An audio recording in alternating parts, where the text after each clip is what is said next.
बिस्मिल्लाहिर्रहमानिर्रहीम। अस्सलाम वालेकुम डियर स्टूडेंट्स हम लोग मैथ 113 कर रहे हैं जिसकी एक्सरसाइज 1.3 आज हम लोग स्टार्ट करेंगे। तो जो बच्चे चैनल पे नए हैं वो लाजमी तौर पे चैनल को सब्सक्राइब कर लें ताकि नई नई वीडियोस बआसानी आप लोगों तक पहुंच सके। तो यहाँ पे स्टूडेंट्स एक्सरसाइज 1.3 का क्वेश्चन नंबर 1 हमारे पास है, find sum and the product of the roots.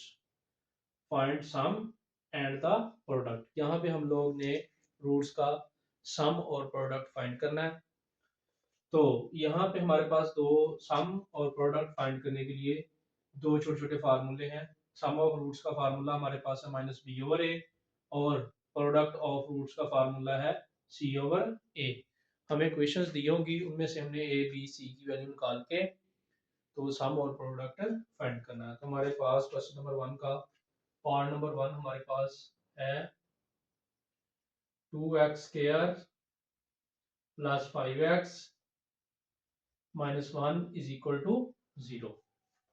ये हमारे पास क्वेश्चन नंबर 1 का पार्ट नंबर 1 है। ये क्वेश्चन हमें दी हुई है, तो इसमें से हम लेट कर लेंगे a b और c की वैल्यू। ये स्टूडेंट्स हमें पता है कि x स्क्वायर का कोएफिशिएंट हमारे पास a के बराबर होता है। x का स्क्वायर का कोएफिशिएंट यहाँ पे 2 है, a बराबर 2 आ जाएगा। इसी तरह b बराबर हमारे पास आ जाएगा 5 और c बराबर आएगा -1, ये कांस्टेंट वैल्यू। तो ये a b c की वैल्यू हमारे पास आ गई है। इसकी मदद से हम लोग सम ऑफ रूट्स और प्रोडक्ट ऑफ रूट्स फाइंड कर लेंगे, ये दोनों फार्मूले लगा के। तो यहाँ पे हम लोग करेंगे सम ऑफ रूट्स। तो सम ऑफ रूट्स का फार्मूला हमारे पास स्टूडेंट्स सिंपल, ये छोटा सा फार्मूला है, क्या है, -b/a। तो यहाँ पे ये माइनस जो है ये फार्मूले वाला आ जाएगा। b की वैल्यू हमारे पास कितनी है, 5, और a की वैल्यू कितनी है, 2, ये आ जाएगी। तो सम ऑफ रूट्स की वैल्यू हमारे पास क्या आ जाएगी, -5/2। इसी तरह हम ले लेंगे प्रोडक्ट ऑफ रूट्स। तो प्रोडक्ट ऑफ रूट्स हमारे पास क्या आ जाएगा जी, ये इसका फार्मूला हमारे पास होता है c/a। c/a। तो यहाँ पे c की वैल्यू हमारे पास कितनी है, -1, और a की वैल्यू कितनी है, 2। तो इस तरह हमारे पास प्रोडक्ट ऑफ रूट्स की वैल्यू आ जाएगी -1/2। ये जी हमारे पास इसका पार्ट नंबर 1 है। अब हम करेंगे इसका पार्ट नंबर 2। तो पार्ट नंबर 2 की वैल्यू हमारे पास है,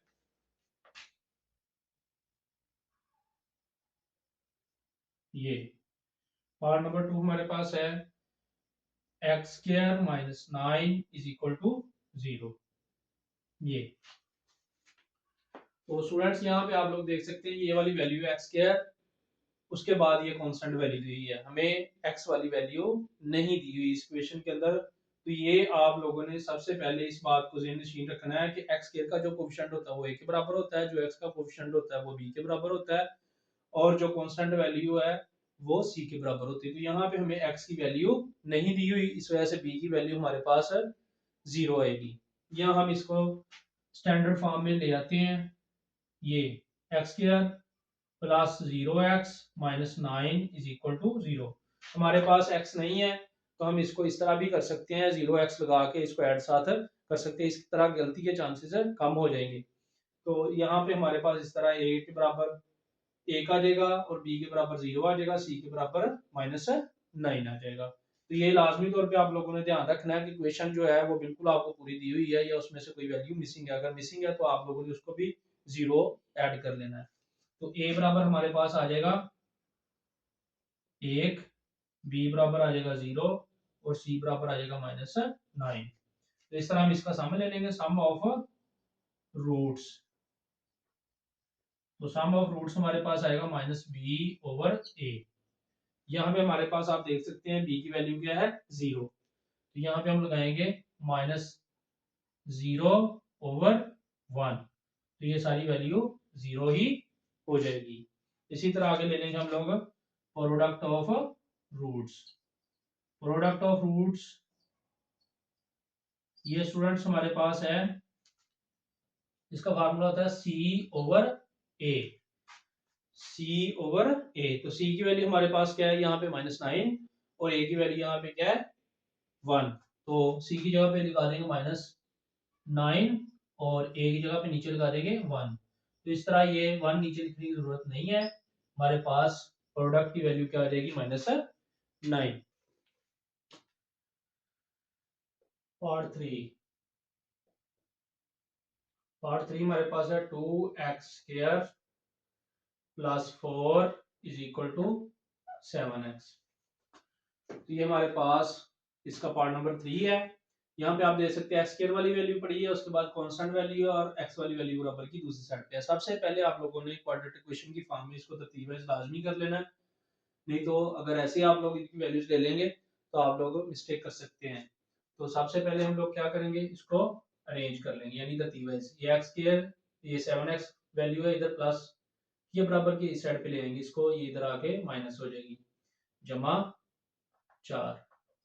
सबसे पहले हम लोग कौन सी वैल्यू लेके आएंगे, x² वाली, फिर x वाली और फिर कांस्टेंट। अब हम लेट कर लेंगे, लेट a = 2, b = -7 और c कांस्टेंट वैल्यू आ जाएगी 4। अब हम सम ले लेंगे, सम हमारे पास आ जाएगा -b/a। तो माइनस फार्मूले वाला, आगे b की वैल्यू भी -7 है, ये आ जाएगी, और a की वैल्यू कितनी है 2। तो सम हमारे पास क्या आ जाएगा, ये आ गया हमारे पास, ये माइनस माइनस मल्टीप्लाई आगे प्लस हो जाएगा 7/2, ये सम की वैल्यू आ जाएगी। आगे ले लेंगे प्रोडक्ट, ये आ जाएगा c/a। c हमारे पास कितना है 4, a कितना है 2, ये कट हो जाएंगे, 2 एक बार तो 2 2 बार 4, 2। तो प्रोडक्ट की वैल्यू आ जाएगी 2। इसी तरह हम लोग इसका पार्ट नंबर 4 कर लेते हैं। पार्ट नंबर 4 हमारे पास है 5x² + x - 7 = 0। तो ये यहाँ पे लेट कर लेते हैं, a = 5, b = 1। x के साथ कोई वैल्यू नहीं लिखी हुई, तो इस यहाँ पे क्या होगी 1, यहाँ पे कुछ ना हो वहाँ पे 1 होता है। ये c बराबर आ जाएगा -7।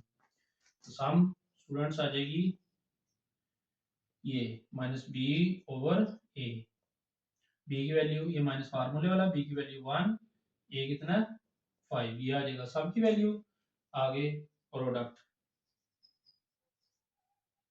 c/a, c कितना है -7 और a कितना है 5, ये सम की वैल्यू और ये प्रोडक्ट की।